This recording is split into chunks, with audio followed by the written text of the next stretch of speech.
everyone, it's Aysha. Welcome back to my channel and welcome to 2021. I hope all of you guys had a safe and happy new year, great holiday break, whatever it is that you were up to. I know it was very different for all of us, but I rung in the new year scrolling on TikTok while sitting on this bed. 12 o'clock hit, I went and said happy new year to my family, and then I went to bed.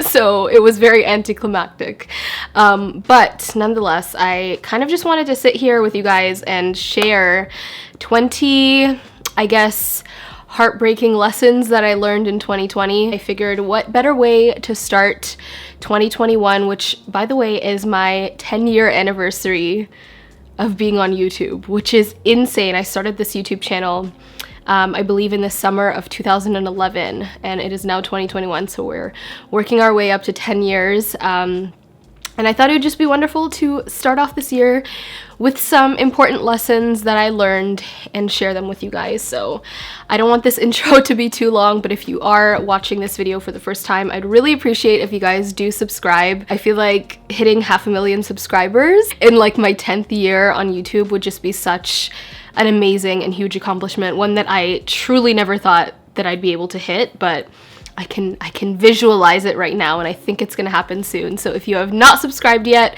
please do.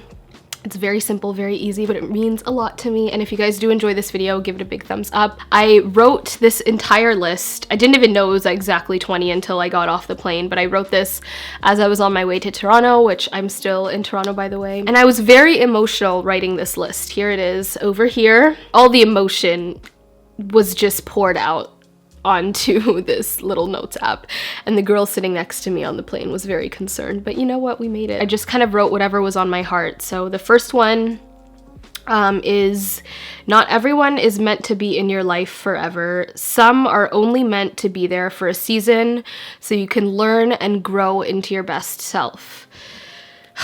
This was a huge lesson for me in 2020 for obvious reasons.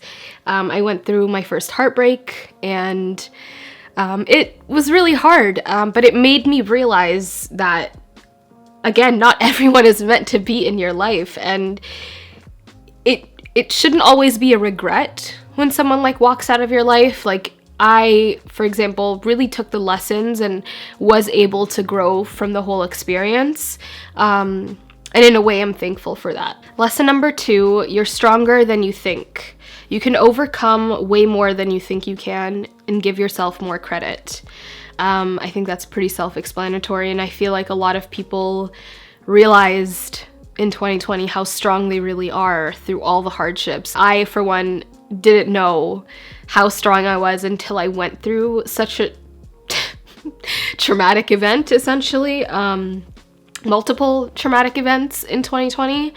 And yeah, you have to give yourself more credit for that. Like, I look at that and I'm just so proud of the strength that I showed.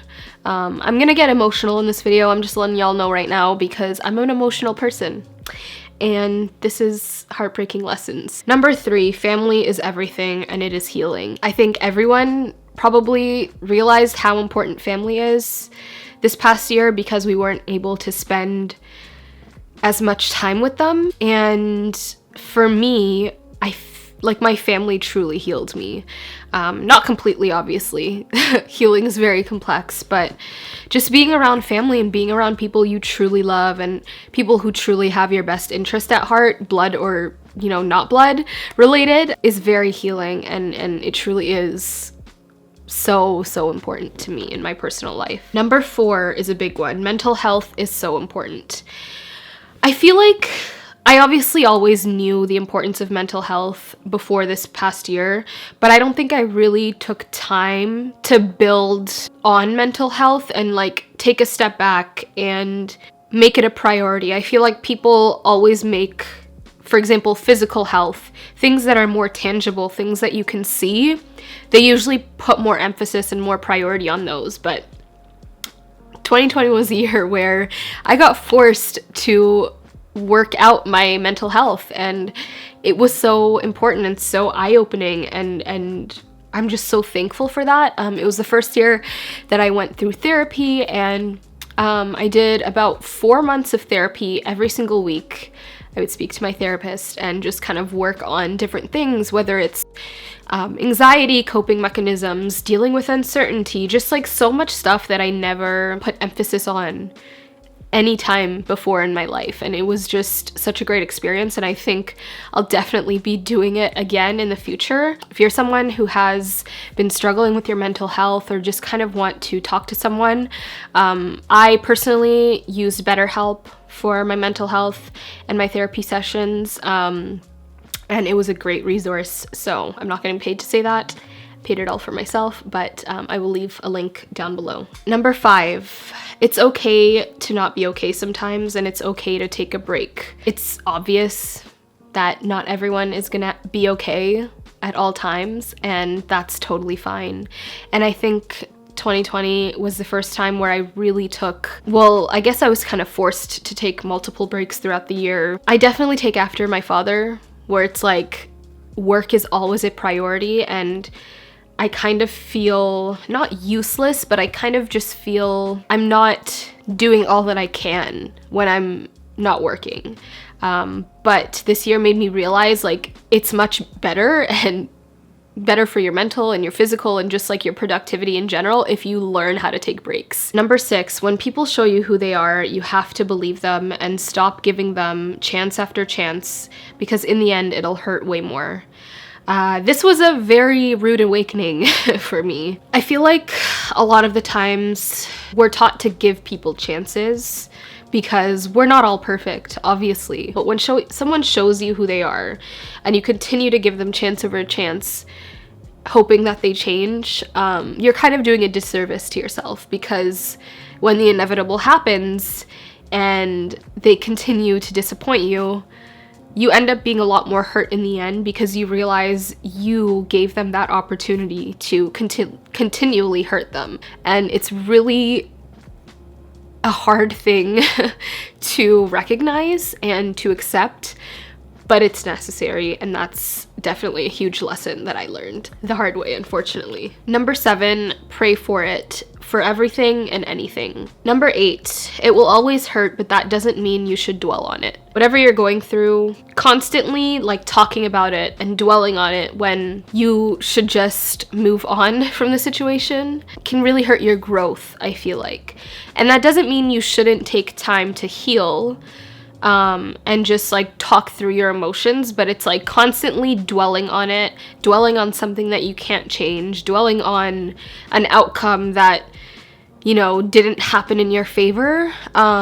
It's not gonna do anything for you. Like, it's literally not gonna do anything for you. Take the lessons and move on from it. Number 9, it's okay if people don't understand your happiness. This was a huge realization for me in 2020. I realized like when people go through a certain hardship, it often comes with expectations of how you should be. For example, if you go through something really traumatic and you somehow find it in yourself to be happy for a day, or just, you know, quote unquote get over it quickly, or you just move on from it quickly and you show your happiness, or you just seem lighter and you seem better, people will somehow question you for that, because that doesn't conform to their idea of like how you should be acting. And that was a huge realization for me. Like, people were like why are you so happy? Like something just happened to you, you should be acting this way or whatever way. Don't let people question your happiness. That's because God gave you that happiness. That's because God blessed you with that strength and with that resilience to move on. And no one should question you for that. Number 10, it's okay to ask for help and to receive help. It doesn't mean you're weak. I am the type of person that will not ask for anything. Like, I want to be self-sufficient. I want to do things for myself. I am definitely a very independent person, and it's really hard for me to ask for help, especially when I actually need it. But I think one of the largest takeaways for me this year is to know when you need help, and don't be afraid to ask it. No matter how much you feel like you can do it yourself, no matter how much you feel like you can handle yourself, I promise you, just asking for help, it's not going to make you look weak. It's not going to make you look less strong. It's not going to make you feel incapable. It just means, you know, you have a support system and you can lean on that. And that was definitely a huge takeaway of 2020 for me. And I feel more comfortable asking for help now. Whereas before, I would never do it. Now, honestly, I still am that type of person. I'd rather do it myself. But there's certain things you just can't do on your own. And there's people in your life for a reason. There's friends in your life. There's family in your life for a reason. And I promise you they're going to be more than willing to help you. Number 11, sometimes what you've planned for isn't always what's best for you. Trust in God always. There's just so many roadblocks in life that you can never be prepared for. And when things don't go your way, you have to trust that it just wasn't meant for you. Sometimes what you think is best for you actually isn't. And that's why I feel like having a trust in God is just so important. Number 12, change is inevitable. Pivot and be resilient through all its challenges. When COVID hit, I truly got really worried for my business and my career because I wasn't sure how the industry would really be affected. But I found ways to challenge myself and pivot. I feel like if you're constantly on a plane and you're comfortable, when something unexpected hits, inevitably you're gonna fail or it's gonna be really hard for you to pick yourself back up. And it's really important to just be resilient and change with the times. And that's exactly what I did. And I can confidently say that 2020 was the best year career-wise for me. Alhamdulillah, I'm really grateful for that. But that doesn't mean it wasn't hard. Number 13, it's okay to outgrow people. 2020 really made people realize, you know, who their true friends were, who they just no longer felt a connection with, whether, you know, they felt like the job they were doing wasn't fulfilling for their life.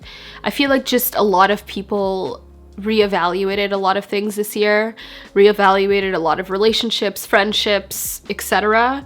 And it's okay. It's okay to outgrow people. There are friends that I thought that would be in my life forever, and I just don't really talk to them as much anymore, and that's okay because you outgrow people. And it doesn't mean that they're a bad person or you're a bad person. It just means that that's just how life goes. Life flows, and some people just flow the other way. That's very cheesy, but y'all know what I mean. Number 14, real friends will be there for you through thick and thin, not just when it's convenient. I thought I had a lot of real friends moving to California and everything, but through, you know, what happened in my life, it just made me realize, like, some people just weren't as real as you thought they were.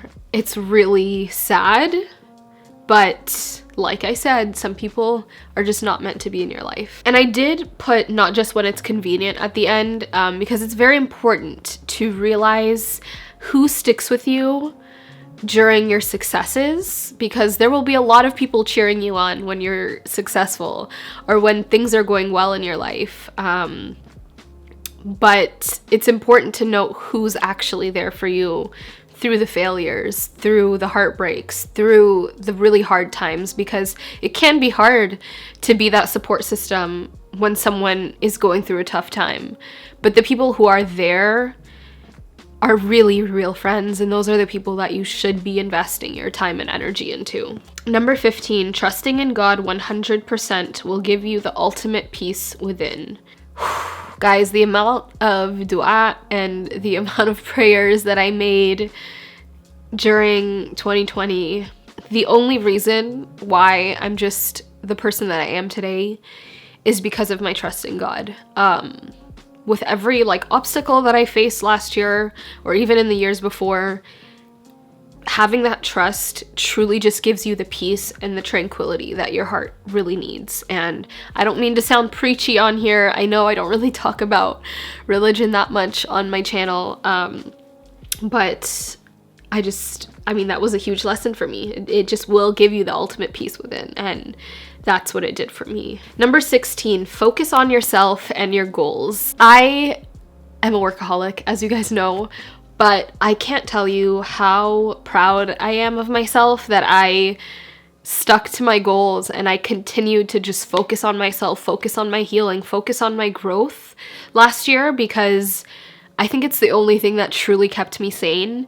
I love to be busy and I love to throw myself into my work when I'm going through it.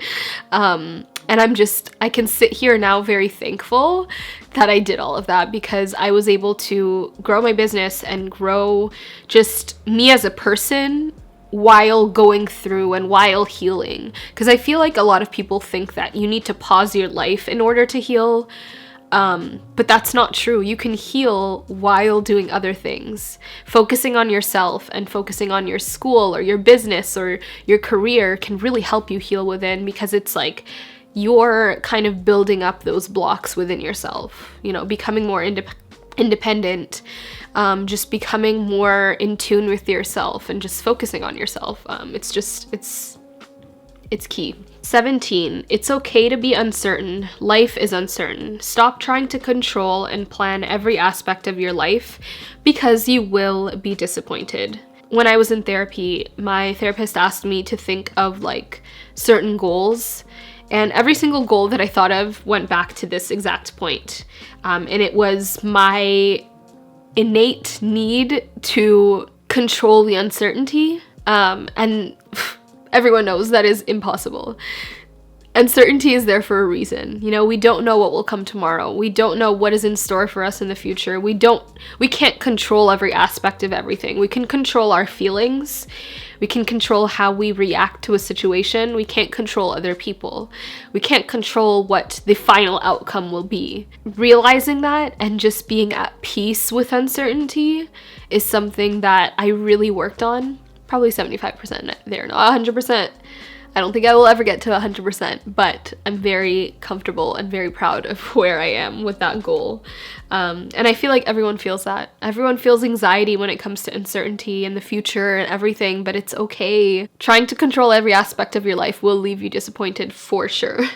Lesson number 18, you're still so young. You have plenty of time to figure out what to do with your life. A friend of mine actually reminded me of this, which sounds kind of stupid. Like, I know I'm 25 years old and I still have so much to learn and experience in my life, but for whatever reason, I felt like I was just kind of going through the motions. And when I was essentially blindsided, you know, I was freaking out because I'm like, oh my God, like my life is over. Like I'm not moving into the house that I was gonna move into. Like I'm not gonna have a kid by the end of this year. Like there was just like so much that I was like really confused about. And a friend just reminded me, like, girl, you're literally 25 years old. You're young, you're successful, you're beautiful, like all that stuff. Like you have time to figure it out. And I think it just took someone else to say that to me, where like to kind of get those like gears rolling in my head and kind of snap back into reality. And I was like, okay, yes, actually, you're right. I need to chill out.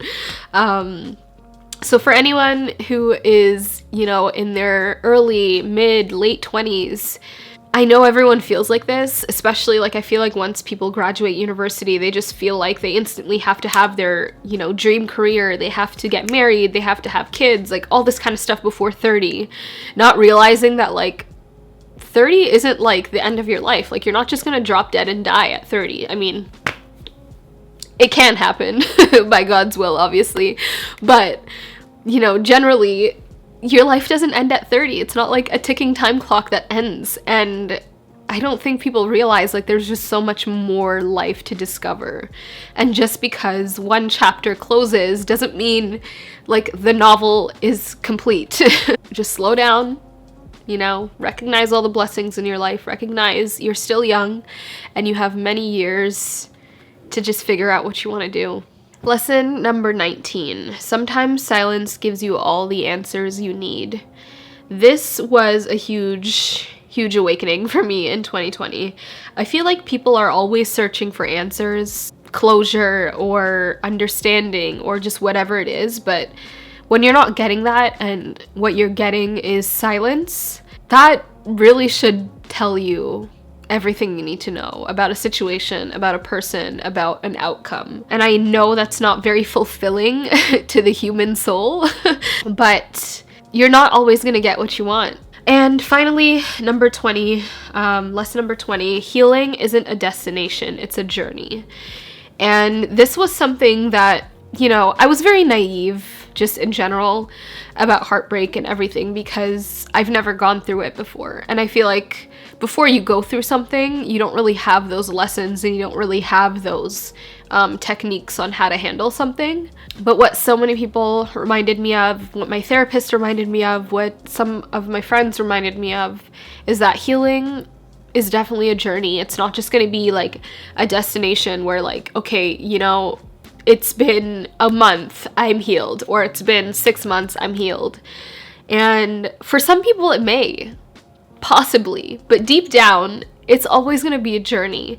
It's going to be a journey of self-love and rediscovery and learning what love truly is. And it's okay if it takes a long time. It's okay if it takes a short time because it's different for everyone. And that is just such an important thing to realize. And I think I just have a lot more empathy in general for people that are on their healing journey and who continue to, you know, go through life healing, because like I said, like, you don't have to stop your life to heal. People can be completely fine to you, can be successful and thriving, but that doesn't mean that they've healed from a situation that really hurt them in the past. It just means they're learning how to cope with it and deal with it ongoing. I guess, I hope that makes sense. But anyways, those are my 20 heartbreaking lessons of 2020. I hope you guys enjoyed a little bit more of my vulnerable side. There will definitely be a lot more. Thank you guys so much for always being there for me, for letting me feel comfortable being vulnerable with you guys, because it's not an easy thing, let me tell you. You know, if there's another lesson, if I want to add a little 21, vulnerability is sexy. It really is. And it honestly will open up your heart to a lot more important experiences. It'll open up your heart to meaningful and deep friendships, and it'll open up your heart to healing. Vulnerability is something that's really scary for a lot of people, but it's just, if there's anything that I learned in 2020, it's everyone has a vulnerable side and not everyone's, you know, willing to share it. But once you do, it just really just, I don't know. I don't really know where I'm going off with this tangent. I should have just ended the video. But regardless, I love you guys. Thank you so much for watching this video. I'm not gonna apologize for getting emotional. That's something I'm not gonna apologize for anymore. But I love you guys, and please subscribe if you are new to my channel, and when you haven't subscribed yet, give this video a thumbs up if you did enjoy it. And please, again, let me know your lessons for 2020 and things you are bringing into 2021, what you are claiming in 2021. Leave it in the comments below. I love you guys, and I will talk to you in my next video, which is coming sooner than you think. Bye everyone.